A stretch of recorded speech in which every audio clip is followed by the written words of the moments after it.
Olá, hoje é terça-feira, dia 20 de setembro de 2022. O Grupo de Conjuntura está aqui reunido para mais um podcast. Amanhã, quarta-feira, é, nós teremos a notícia aí do resultado das reuniões do Comitê de Política Monetária do Banco Central do Brasil e lá nos Estados Unidos, do FED.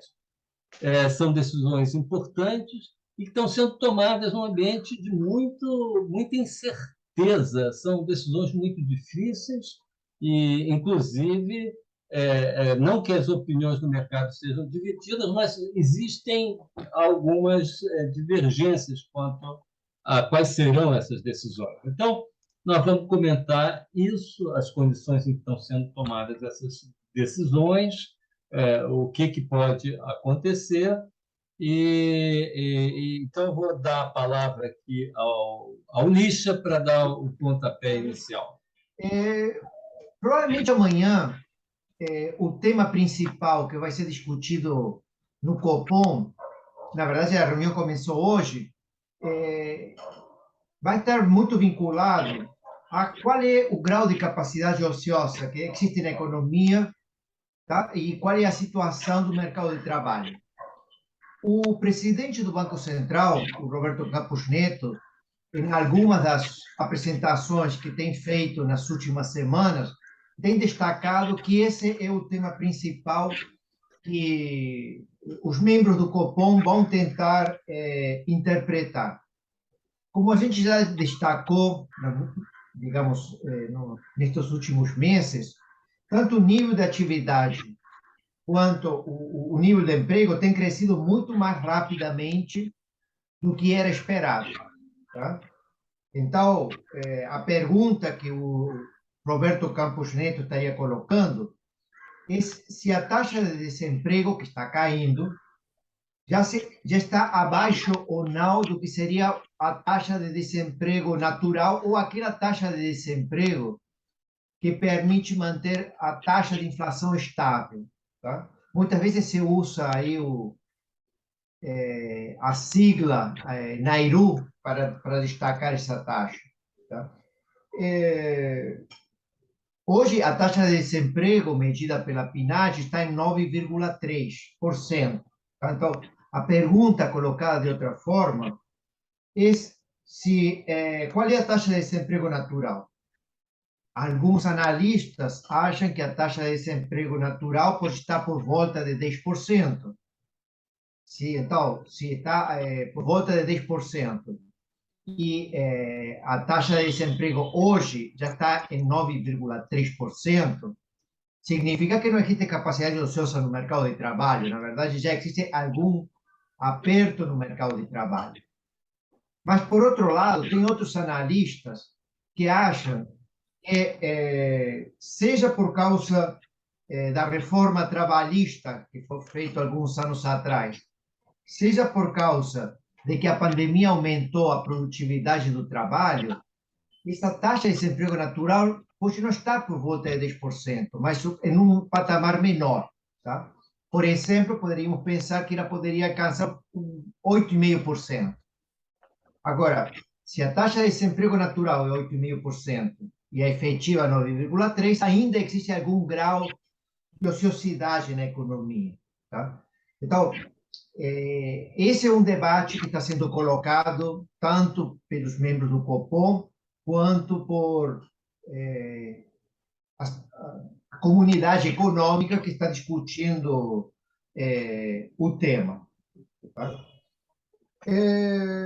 Só destacar que no relatório de inflação do mês de junho, o Banco Central estimava que no segundo trimestre deste ano, o hiato do produto, que seria outra forma de medir esse grau de ociosidade ou essa folga que poderia ter na economia, estava negativo, mais ou menos esse hiato do produto era 1,3% negativo. Ou seja, existia algum grau de ociosidade e o Banco Central esperava, em junho deste ano, que o hiato do produto, no final deste ano, fosse 1,7%, ou seja, que o hiato do produto se tornasse mais negativo, ou seja, que aumentasse a ociosidade.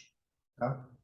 O problema está, como eu já destaquei, que estes últimos meses têm nos surpreendido, porque tanto o que aconteceu no mercado de bens quanto no mercado de trabalho, no nível de atividade e emprego, cresceram muito mais rapidamente do esperado, e provavelmente esse hiato do produto, que estava negativo, pode ter se fechado, ou o hiato do desemprego, não, medido pela diferença entre a taxa de desemprego efetiva e a natural, pode ter se reduzido.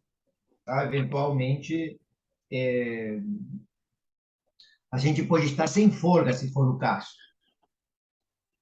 Outros comentários de membros do Copom, especialmente um dos diretores que mais tem comentado o tema, tem sido Bruno Serra Fernandes. O Bruno Serra tem reconhecido nos seus últimos discursos que existe algum grau de sociedade ainda, que ele acha, tá?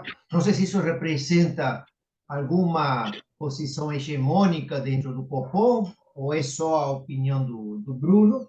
Isso também está sendo retificado, tá?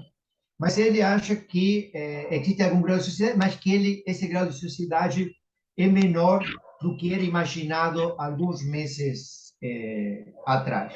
Tá? Provavelmente agora, no final de setembro, vai sair uma nova versão do relatório de inflação e devemos ter uma nova estimação do Banco Central em relação ao hiato do produto.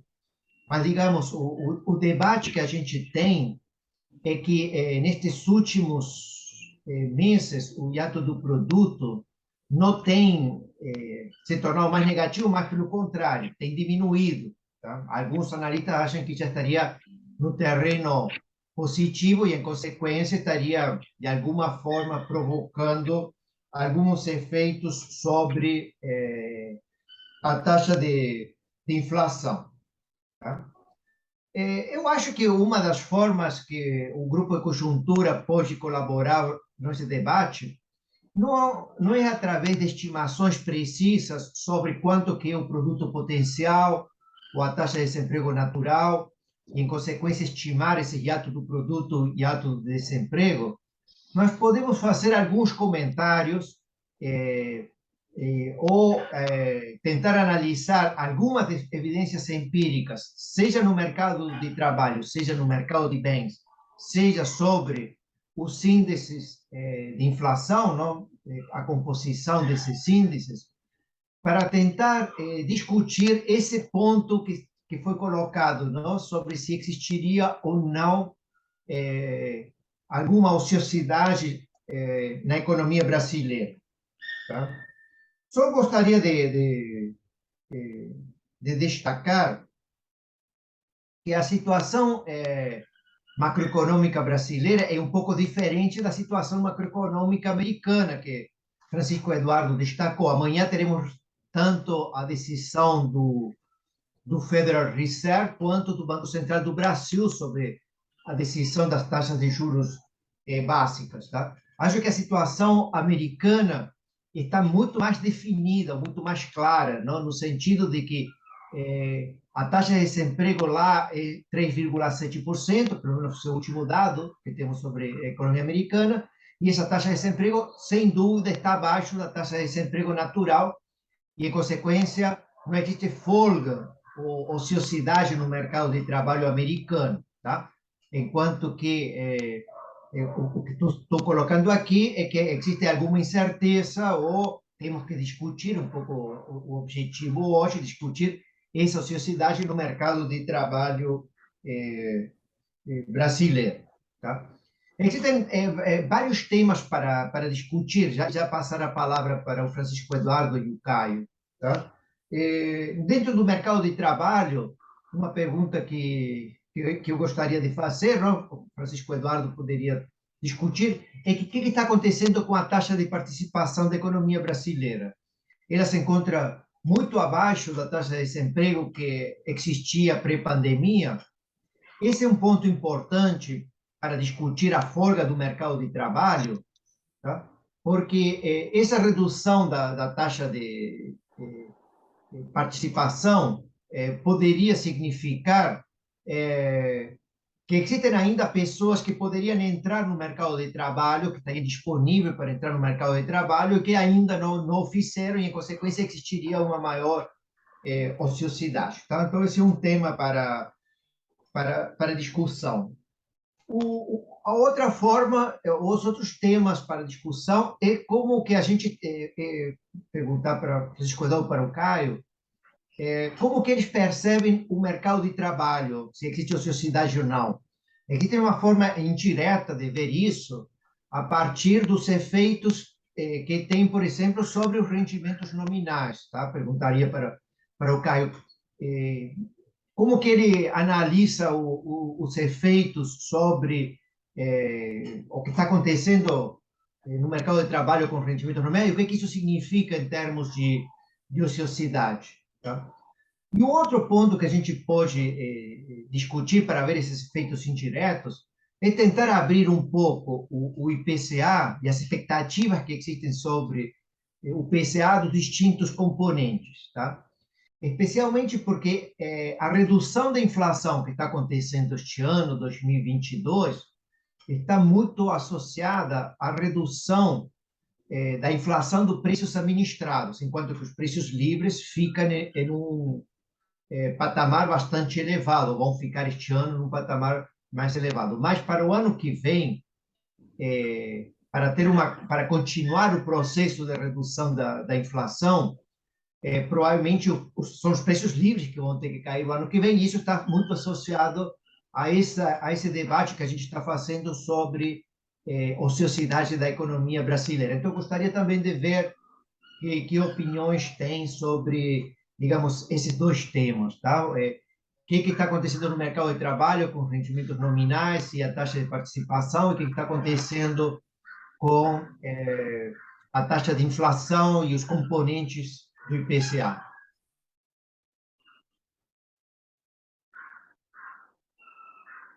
Essa questão da taxa de participação, vou fazer uma colocação rápida que parece uma questão importante, porque houve uma redução da taxa de desemprego nos últimos 12 meses de 4,6 pontos percentuais.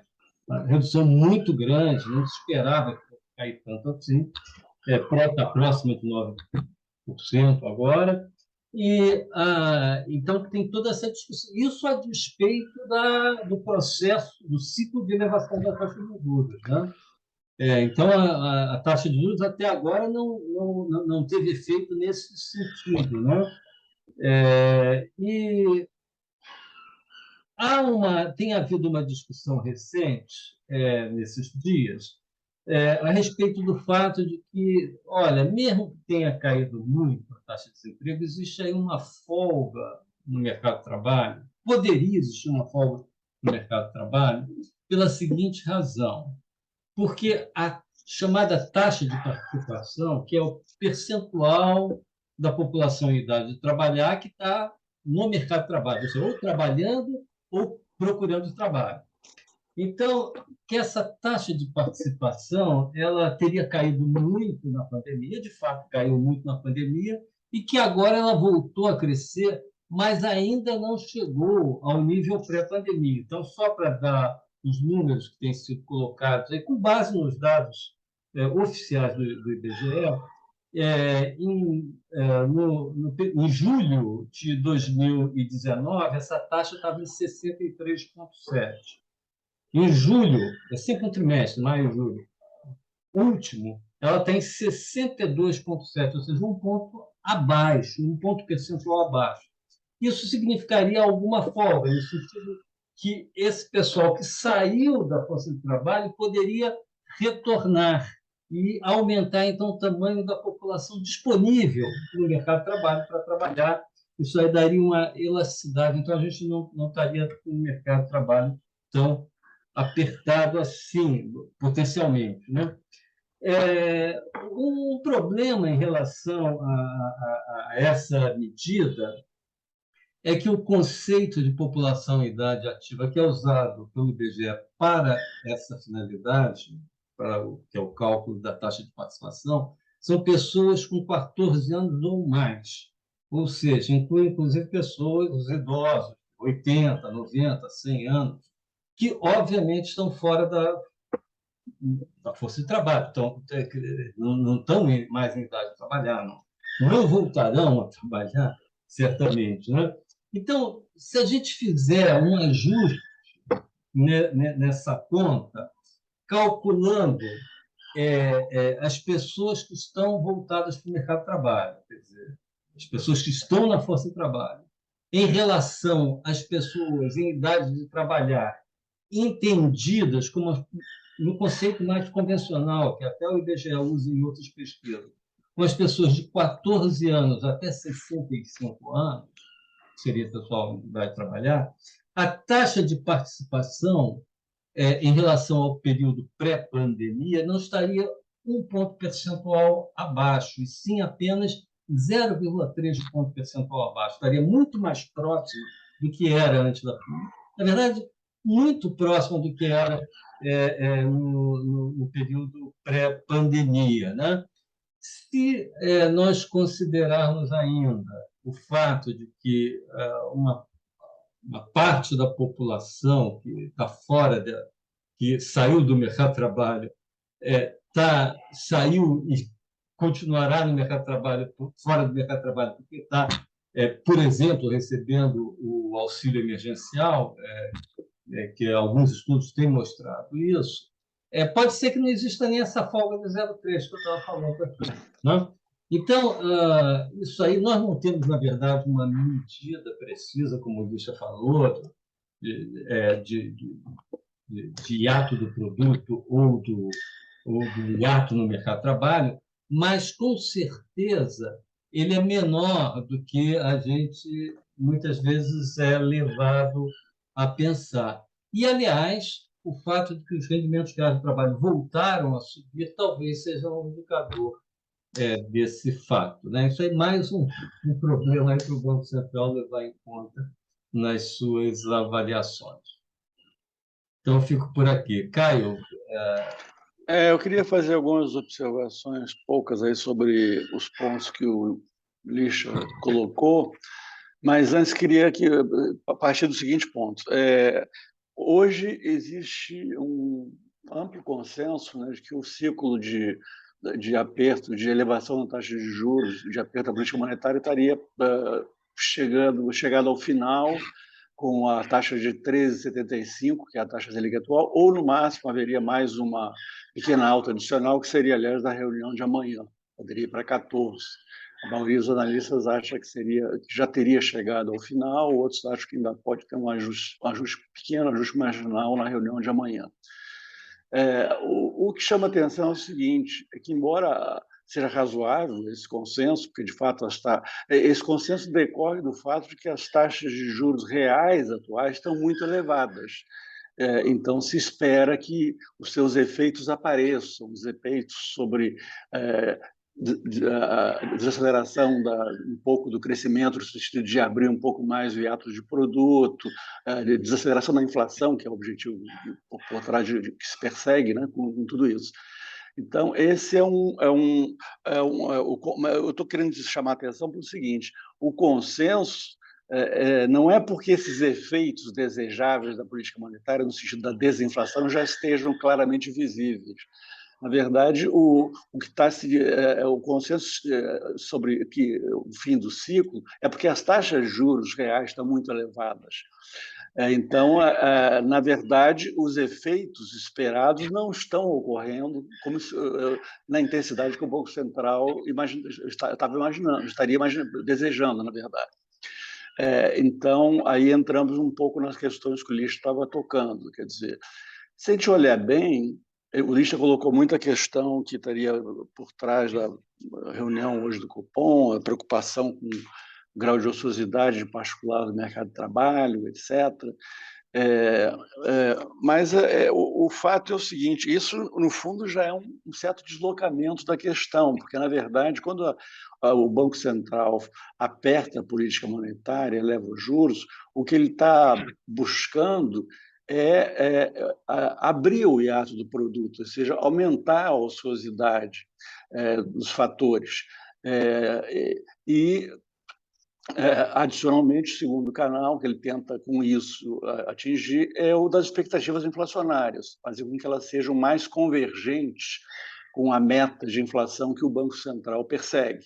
Então, basicamente, esses são os canais principais pelos quais o Banco Central, ao apertar a política monetária, pretende que ocorra a desinflação, abrir o hiato do produto e tornar o comportamento das expectativas inflacionárias mais favoráveis. Então, quando a gente diz e o Licha frisou isso corretamente, o professor Eduardo também tocou nisso, que a gente está observando o contrário. Então, a questão não é que não está abrindo na velocidade desejável pelo Banco Central o hiato para poder conter a inflação. É que está havendo um movimento contrário, na verdade. O hiato está se fechando.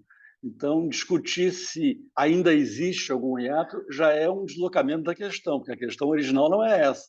A questão original era, independente de onde estejamos, do ponto de partida, era abrir mais o hiato, tornar o hiato mais negativo, aumentar a sua ociosidade, para isso ser um fator que contribuísse para a desinflação. E agora a gente está discutindo já uma outra questão, ou seja, que o hiato está se fechando e a discussão ainda existe folga, já é uma questão um pouco estranha em relação à questão original. Mas tudo bem, é essa questão que está no ar, porque, de fato, o desempenho do mercado de trabalho e da atividade foi surpreendente, então a questão enveredou por esse outro caminho. O segundo ponto que o Licha colocou é sobre essa desinflação que está em curso, porque, na verdade, ela tem muito pouco a ver com esses canais pelos quais haveria desinflação perseguida pelo Banco Central quando aperta a política monetária. Esse ano, o Licha colocou corretamente que a desinflação está muito associada a preços administrados. Para a gente ter uma ideia disso, vamos pegar a estimativa do mercado no levantamento semanal que o Banco Central faz no relatório Focus, foi divulgada ontem. A expectativa é de que a inflação esse ano será 6%, bem abaixo do que se imaginava há pouco tempo atrás. Mas por que essa queda da inflação para 6%?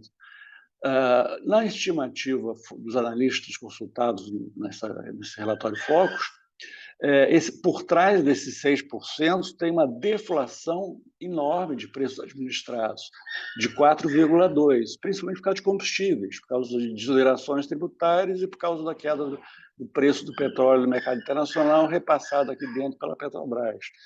Então, basicamente, muito concentrada nisso. Se a gente olhar os preços livres, o que está implícito na projeção do Focus preços livres rodando em torno de 10%, uma inflação altíssima de preços livres. E isso nos coloca para a política monetária um desafio, porque, na verdade, para o ano que vem, para uma continuidade daquela da inflação no ano que vem, vai ser fundamental que os preços livres, agora sim, os preços livres, tenham uma boa desaceleração.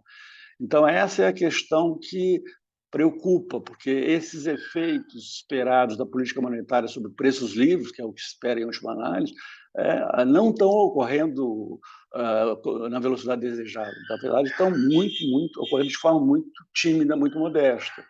Então, essa é a questão que fica e que provavelmente o Copom vai sugerir, por conta disso, que, mesmo que encerre o ciclo amanhã de aperto monetário, por hora, pelo menos, vai sugerir que os juros vão permanecer ainda por um bom período inalterados, num nível muito alto, porque, de fato, os efeitos perseguidos pela política monetária não estão aparecendo ainda. A desinflação está ocorrendo por canais, de certo modo, fora da alçada da política monetária. Então, agora, isso não significa que o ciclo deva prosseguir, porque, na verdade, de fato, os juros já estão muito altos, é razoável ver os seus efeitos nos próximos meses, os juros reais. Então, queria chamar a atenção basicamente para isso. Né? Até porque, Caio, a gente também tem alguns fatores que podem ter uma influência importante sobre a inflação nos próximos meses, do ano que vem, que é o comportamento dos preços das commodities no mercado internacional. Se elas continuarem caindo, inclusive petróleo, isso vai ajudar muito. Agora, isso é um fator totalmente fora do controle das autoridades econômicas, né? Se tivermos sorte, isso aí vai ajudar e talvez evite, né, que a gente tenha que ter uma contenção maior do nível de atividade e a inflação. E o outro caso é o câmbio, mas o câmbio, em parte, depende também da política econômica que for, além dos fatores. O câmbio seria um fator que poderia tornar menos necessária essa abertura do hiato do produto, aumento da ociosidade dos fatores, se houvesse uma apreciação cambial expressiva. Mas isso é muito complicado contar com isso, né? Num cenário externo de aperto monetário global, num cenário fiscal complicado, como a gente vai ter o ano que vem. Então, isso aí tudo, esse outro canal possível, que é o câmbio, ou então um canal totalmente fora do nosso controle, que o Francisco Eduardo colocou, que é o preço dos commodities, de fato podem diminuir, digamos, a necessidade de uma desaceleração da economia relevante para conter a inflação. Mas isso, quando o Banco Central está atuando, ele está tentando, de fato, atuar sobre expectativas inflacionárias e abrir o hiato. E a verdade é que esses dois canais estão operando de maneira ainda muito tímida até o momento. Então, isso justificaria uma manutenção por um tempo ainda prolongado, provavelmente prolongado, dos juros muito altos, né? Enquanto esse canal não estiver operando. Nós estamos mostrando, então, uma certa perplexidade, digamos, na análise da economia brasileira. Temos juros reais elevados, mas uma ociosidade que não aumentou, mas se contrai. A gente espera que esses canais, nos próximos meses, comecem a actuar. Então, tem essa perplexidade, essa complexidade, a decisão de amanhã do Copom. Só gostaria de dizer que, no caso americano, a decisão é um pouco mais de manual, digamos, porque lá, digamos, eles não têm juros reais tão elevados, na verdade, a taxa de juros real parece que está chegando no que seria o nível natural, tem espaço para continuar aumentando, e eles, obviamente, já têm uma taxa de desemprego bem abaixo da natural. Então, a decisão de amanhã do Federal Reserve é uma decisão, digamos, mais de manual, mais simples de ser tomada, no sentido que tem menos elementos, menos complexidade assim na análise. Mas tem um ponto amanhã que seria importante discutir, é o que aconteceria se, em lugar de aumentar 0,75, como tem sido sugerido pelo Jerome Powell na reunião do Jackson Hole e no discurso que ele teve na semana seguinte, se aumentasse a taxa de juros 1% amanhã. Como que isso poderia se refletir dentro do nosso cenário macroeconômico? Só lembrar que esse aumento inesperado de 1%, se for o caso amanhã, poderia criar alguma turbulência financeira, não, na economia internacional, e provocar uma desvalorização da nossa moeda, não? Que poderia também ser afetada. Então, mais um elemento que se coloca, não, nesse quadro complicado e pouco, digamos, cheio de incertezas que o Copom vai ter amanhã pela frente. Isso aí colocaria mais uma dificuldade para o Copom. Mais uma dificuldade para tomar uma decisão. Isso. Paramos por aqui, então, e até a próxima terça-feira com mais um podcast do Grupo de Conjuntura.